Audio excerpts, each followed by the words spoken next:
Good morning all of you.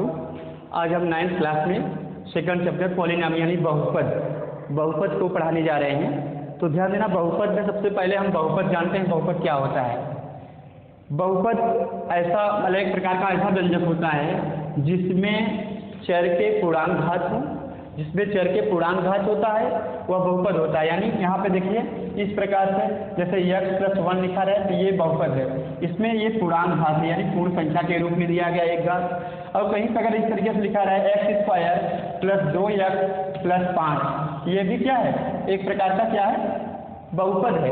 यानी इस बहुपद में इसमें घातों की संख्या 2 है, इसमें घातों की संख्या 1 है। अगर यही चीज़ हम अगर ऐसे लिख देते हैं x² + √x+3, तो ये तो बहुपद के रूप में आता है यानी पूर्णांक है, लेकिन इसमें घातों की संख्या जो है रूट में दिया है। रूट का मतलब होता है x = 1/2 यानी 1/2 घात, भिन्नात्मक घात।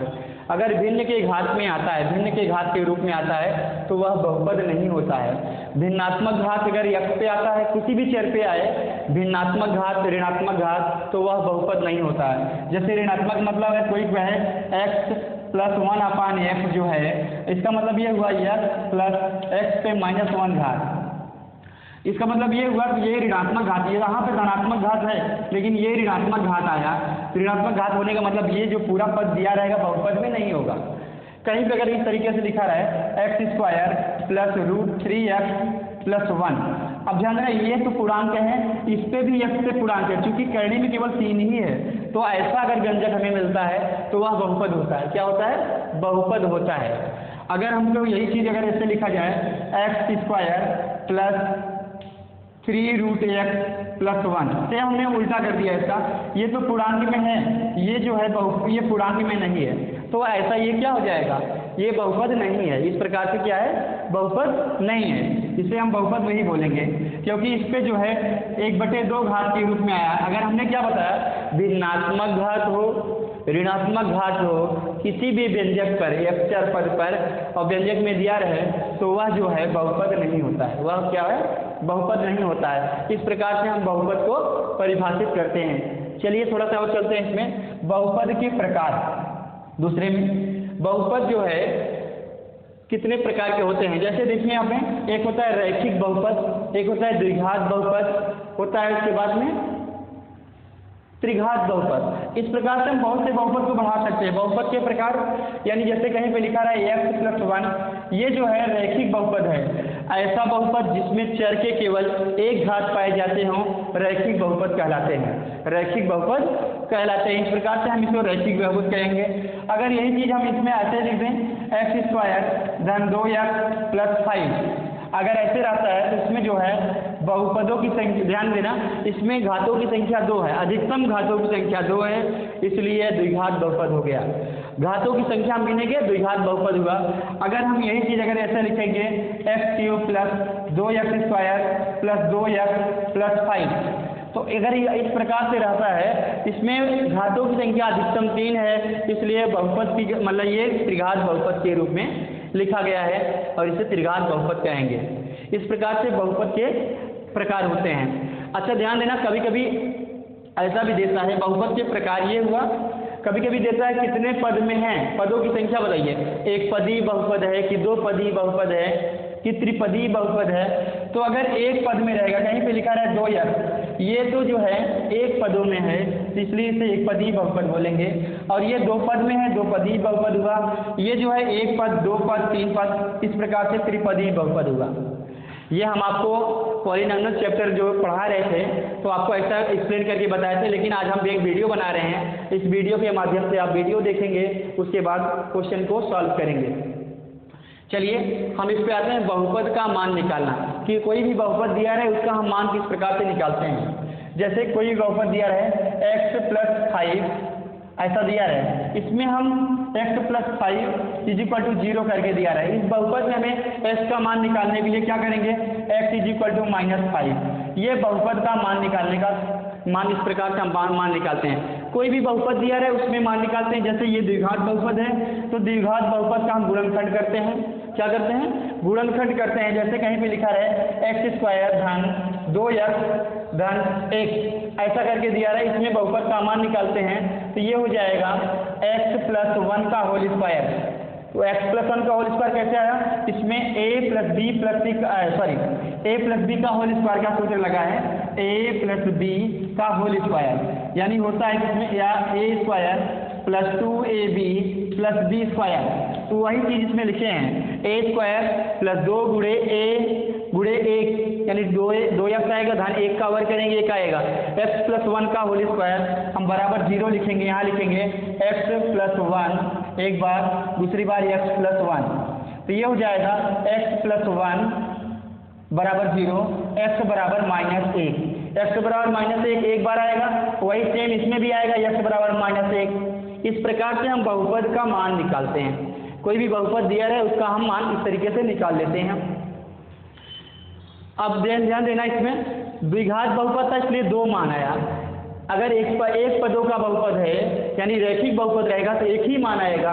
द्विघात बहुपद का जब हम मान निकालेंगे दो मान आएगा, शून्य जिसे बोलते हैं। अगर हम 3 घात वाला बहुपद का जब मान निकालेंगे 3 मान आएगा, x का 3 मान आएगा, ऐसा करके, ठीक ओके।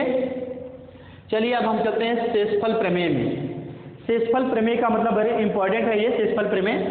शेषफल प्रमेय में जैसे 3 घातों में दिया रहे उसका हमें मान निकालना होता है, तो हम द्विघात वाले का दो बार गुणनखंड कर सकते हैं, लेकिन त्रिघात वाले में यक्ष का एक ध्यान देना, यहाँ पे ये त्रिघात जो बहुपद होता है ये शेषफल प्रमेय से निकलता है। किससे? शेषफल प्रमेय से।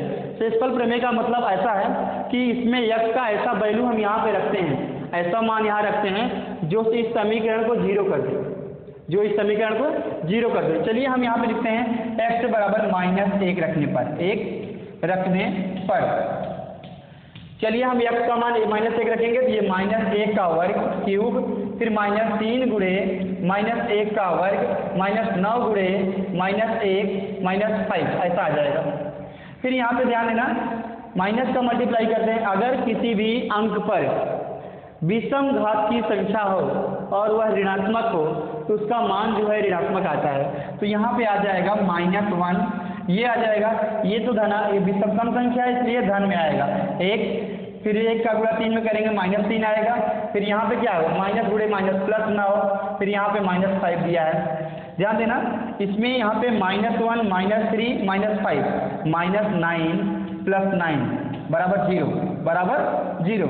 यदि x का मान रखने पर व्यंजक का मान 0 हो जाता है तो जो मान रखने पर 0 हो रहा है वह व्यंजक का एक गुणनखंड होगा। यानी हम इसको पक्षांतर करेंगे, x प्लस 5 लिखेंगे, x प्लस 1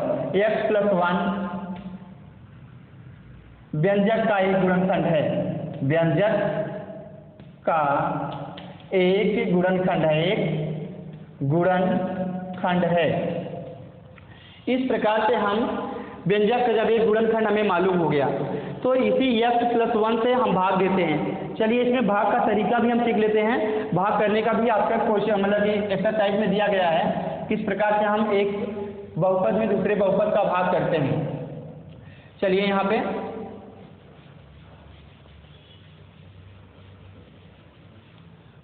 यहाँ देखिए, ये जो गुणनखंड आया है इस गुणनखंड से हम इसमें भाग देते हैं, छोटा हो जाएगा। तो यहाँ लिखते हैं x प्लस 1 में डिवाइड करते हैं किसका, यहाँ लिखते हैं x³ -3x² -9x -5 ऐसा रहेगा। तो हम उसको डिवाइड करते हैं इस प्रकार से डिवाइड करेंगे। यहाँ पे लिखते हैं x² का मल्टीप्लाई x³ में करेंगे तो x³ आएगा, तो यहाँ लिखेंगे x³। फिर ध्यान देना, इसमें यहाँ पे स्क्वायर है, यहाँ पे 1 है, गुणा करेंगे प्लस x² आ जाएगा, प्लस x²। जिस प्रकार से हम अंकों का भाग करते हैं सेम उसे करेंगे। फिर यहाँ पे घटाते हैं माइनस, ये भी माइनस, ये कैंसिल हो जाएगा, ये माइनस और ये माइनस आ जाएगा, 4x² -9x ऐसा आएगा, ठीक, -5। अब चलिए यहाँ पे ये माइनस में है इसलिए माइनस में लिखेंगे, x² है 4x² है, x में हम -4 का मल्टीप्लाई करेंगे तो 4x² आएगा माइनस में, -4x²। उसके बाद में यहाँ पे माइनस, यहाँ आ जाएगा 4x। अब हम इसको क्या करेंगे, घटाएंगे, प्लस लिखेंगे, प्लस लिखेंगे। यानी हम नीचे का जो चिन्ह का परिवर्तन करते हैं, जो प्लस रहता है उसको माइनस, जो माइनस रहता है उसको प्लस करते हैं। इस प्रकार से ये कैंसल आउट हुआ। अब यहाँ देखिए -9x में से 4x घटेगा, -5x -5।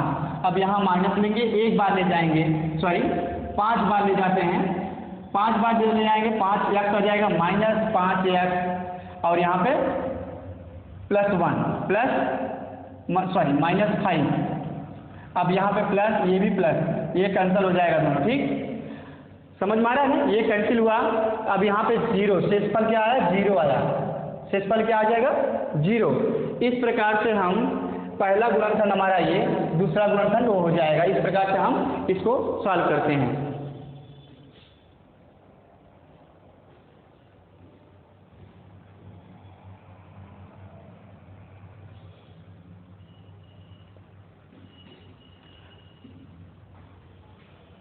चलिए नेक्स्ट हम चलते हैं।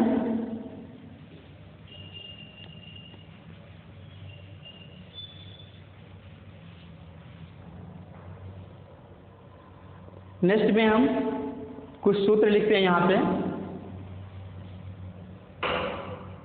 इस प्रकार से कुछ सर्वसमीका का सूत्र लिखते हैं। सर्वसमीका, सर्वसमीका, ठीक। कुछ सर्वसमीकाएं लिखते हैं। सूत्र होता है a + b का होल स्क्वायर। तो यहाँ हम लिखते हैं a² + 2ab + b स्क्वायर। एक सूत्र ये हुआ। एक a - b का होल स्क्वायर बराबर होता है a² + 2, सॉरी माइनस लगेगा यहाँ पे, -2ab + b स्क्वायर। अगर वही चीज़ हम ऐसे लिखते हैं a² - b², एक ब्रैकेट में a + b, एक दूसरे ब्रैकेट में a - b, इस प्रकार से हम लिखते हैं। ध्यान देना, इसमें हम यहाँ पे ऐसा भी फार्मूला बना सकते हैं, a + b + c का whole square = a² + b² + c² + 2ab + 2bc + 2ca, ये फार्मूला बनता है। अगर उसी को हम क्यूब में लिखते हैं, जैसे a³ - b³ बराबर होता है, एक ब्रैकेट में a - b, दूसरे में a² - ab + b² उसी प्रकार से हम इसमें लिखते हैं a³ + b³, इसमें हो जाता है a + b, एक कोष्ठक में, दूसरे में हो जाएगा a² - ab,